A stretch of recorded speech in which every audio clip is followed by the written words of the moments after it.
naiwan na ako dito sa parting baba. Nangunguha pa sila ng pako at saka kung ano-anong pwedeng gulayin na gulay. Pero meron na sila nakuha dito. Ayan. May pili.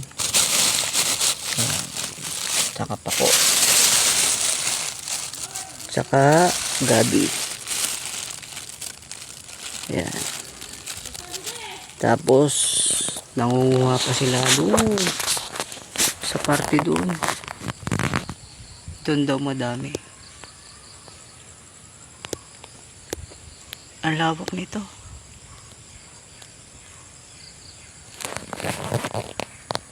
Kami ay nasa parteng ibaba ng Bulkang Mayon.